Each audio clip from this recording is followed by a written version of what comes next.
Hello दोस्तों, मैं हाजिर हूँ 24 और 25 अक्टूबर 2022 की छत्तीसगढ़ की समसामयिकी के साथ। तो आज हम लोग देखेंगे 24 और 25 अक्टूबर में क्या क्या चीज़ था हुआ था। ठीक है, हुआ है मतलब 20वीं राज्य स्तरीय विज्ञान गणित पर्यावरण प्रदर्शनी व 49वीं जवाहरलाल नेहरू राष्ट्रीय विज्ञान गणित पर्यावरण प्रदर्शनी 2022 का आयोजन राज्य स्तर पर ऑनलाइन आयोजित किया गया। मतलब जो भी ये हम लोग का 20वां राज्य स्तरीय विज्ञान गणित पर्यावरण प्रदर्शनी और 49वीं जवाहरलाल नेहरू राष्ट्रीय विज्ञान गणित पर्यावरण प्रदर्शनी 2022 जो हुआ ऑनलाइन हुआ। तो ये हम लोग को बस इतने जानना था, लेकिन इसमें मेन क्या था कि स्वामी आत्मानंद हिंदी मीडियम स्कूल बोडला, ठीक है, इसका नाम फेमस हो गया। बोडला में जो स्वामी आत्मानंद स्कूल है उसका, वहाँ की छात्रा हैं 12वीं क्लास की छात्रा हैं राधिका साहू। उन्होंने एक मॉडल बनाया है। क्या था? स्वचालित सिंचाई पद्धति पर मॉडल था। ठीक है, उसमें उन्होंने राज्य स्तर पर प्रथम पुरस्कार जीता है। तो हम लोग को क्या क्या नाम हो गया? एक तो हो गया बोडला, दूसरा हो गया राधिका साहू, और क्या बनाया? स्वचालित सिंचाई पद्धति बनाया, और उसमें कौन सा स्थान जीता? प्रथम पुरस्कार जीता। ठीक है, उसके बारे में और क्या है? इसके साथ ही मॉडल की उपयोगिता के आधार पर राष्ट्रीय स्तर में इसके लिए चयन हुआ, क्योंकि राज्य के स्तर पर जीत लिया इसलिए इसका स्तर जो वो है अब ये राष्ट्रीय स्तर के लिए चयनित हो गया है। इस मॉडल की खासियत यह है, अब मॉडल की कुछ खासियत थी, उसमें क्या है कि इसमें मृदा में नमी को जानने के लिए सेंसर का उपयोग किया गया है कि मृदा के अंदर, जो भी मृदा है उसके अंदर कितनी नमी है, यानी कितनी मात्रा में पानी है। ठीक है, कि वो कितना गीला है कितना सूखा है उसको जानने के लिए सेंसर का उपयोग किया गया है।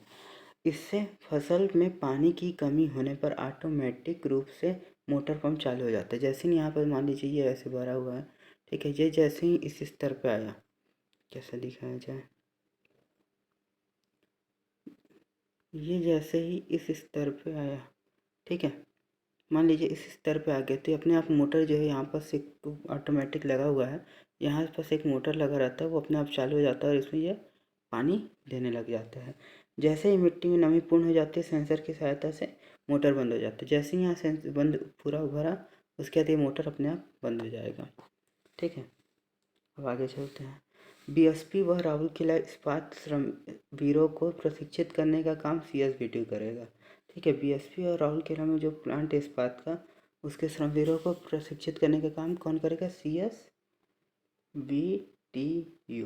ये क्या है? छत्तीसगढ़ स्वामी विवेकानंद टेक्निकल यूनिवर्सिटी है, वो इसका काम करेगा।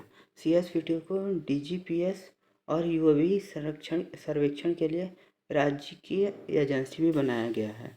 यह पूरे देश का पहला संस्थान है। ठीक है, पूरे देश का कौन सा संस्थान है? पहला संस्थान है जो अपने ही संसाधनों पर निर्भर है। ठीक है, और राज्य के विभिन्न संस्थानों से मिले निर्देश के अनुसार सर्वेक्षण करेगा। यानी ये पहला संस्थान है जो खुद के संसाधनों पर ही चल रहा है। ठीक है, इसको किसी और की ज़रूरत नहीं है। उसके बाद आते हैं कि इसमें एक ही नाम को याद करना है। ठीक है, कांकेर नारायणपुर जिले के सीमावर्ती क्षेत्र में हुए पुलिस नक्सली मुठभेड़ में, ठीक है, घायल नक्सली महिला नक्सली उंगी मंडावी, यही नाम आपको याद करना। उंगी मंडावी का इलाज के दौरान निधन हो गया। कौन थी? नक्सली थी। ठीक है, इसमें और कुछ नहीं है खासियत। अब आता है सूरजपुर जिला के अंतर्गत विकासखंड ओरगी में, ओरगी हो गया, ठीक है, ग्राम पंचायत कुप्पी, इसमें सॉरी कुप्पी के आश्रित ग्राम जमड़ीपारा। ठीक है, इसमें आश्रित जो है जमड़ीपारा, मेरे को इसको भी अंडरलाइन करना था, मतलब कलर कर देना था। ग्राम पंचायत कुप्पी, उसके अंदर ग्राम कौन सा है? जमड़ीपारा, जो पहाड़ के ऊपर है। वहाँ सर्वे के बाद विद्युत विहीन 21 ग्रामीणों के यहाँ सोलर होमलाइट संयंत्र स्थापित किया गया। ठीक है, इसमें क्या क्या लगाया गया? 5 एलईडी ट्यूबलाइट 8 वाट की और एक पंखा लगाया गया। ठीक है, जमड़ीपारा है। ठीक है, जमड़ीपारा में किया गया, एक यहाँ विद्युत नहीं था तो 21 ग्रामीणों के यहाँ सोलर होमलाइट संयंत्र स्थापित किया गया और 5 एलईडी ट्यूबलाइट लगाई गई 8 वाट की और एक पंखा भी लगाया गया। इसमें और थोड़ा सा तथ्य है।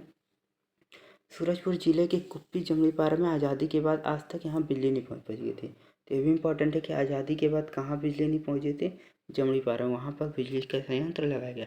क्यों नहीं पहुँची थी? क्योंकि जंगली क्षेत्र है, ऊपर में बिजली के पोल लगाना मुश्किल था। इसको कौन लगाया? तो ये क्रेडा विभाग ने सोलर सिस्टम के माध्यम से लोगों के घरों को रोशन किया। इसको मेरे को डार्क करना था। ठीक है, क्रेडा विभाग ने इसको किया। ठीक है, सोलर सिस्टम के माध्यम से। अब अगला आते हैं, ये इम्पोर्टेंट है क्योंकि ये हिस्ट्री से संबंधित है, इसका मैं पूरा डिटेल दूंगा। ये हिस्ट्री से संबंधित है इसलिए इम्पोर्टेंट है। छत्तीसगढ़ के बिलासपुर से करीब 25 किलोमीटर दूर आदिशक्ति महामाया देवी नगरी रतनपुर में महालक्ष्मी देवी का प्राचीन मंदिर है। ठीक है, महामाया मंदिर तो सब जानते हैं रतनपुर में है, उसके साथ साथ यहाँ क्या है, महालक्ष्मी जी का प्राचीन मंदिर है। ये कितने साल पुराना है, ये 843 साल से भी ज़्यादा पुराना है। कहते हैं अब ये राजा रतन देव क्यों हुए, क्योंकि इन्हीं के समय निर्माण हुआ था, इसलिए थोड़ा सा इनके बारे में जान लेते हैं।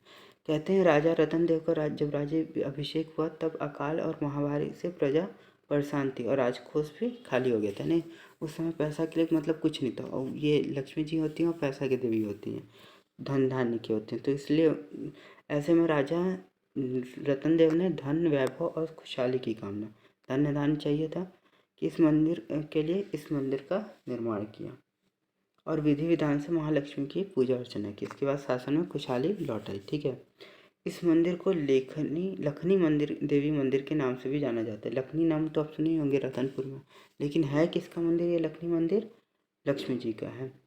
जिस पर्वत पर लक्ष्मी देवी की स्थापना की गई इसके कई नाम हैं। कौन क्या क्या नाम है, क्योंकि इंपॉर्टेंट क्या है, यूपीएससी व्यापक में पूछ देता है पहाड़ कहाँ से संबंधित है। इकबीरा पहाड़ पर्वत, वाराह पर्वत, श्री पर्वत और लक्ष्मी धाम पर्वत।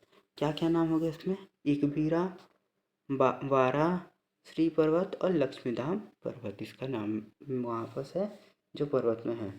ठीक है, ये कलचुरी राजा रतन देव तृतीय के विद्यमान गंगाधर ने 1178 में बनवाया था। अभी कब बनवाया गया, 1178 में बनाया गया, किसके द्वारा, कलचुरी राजा रतन देव के विद्यमान मंत्री गंगाधर के द्वारा। उस समय इस मंदिर में जिस देवी की प्रतिमा स्थापित की गई थी, मतलब उस समय जो प्रतिमा स्थापित की गई थी उसको इकबीरा और स्तंभनी देवी कहा जाता था। ठीक है, जो मंदिर में स्थापना की गई थी देवी की उसको इकबीरा या स्तंभनी मंदिर देवी कहा जाता था।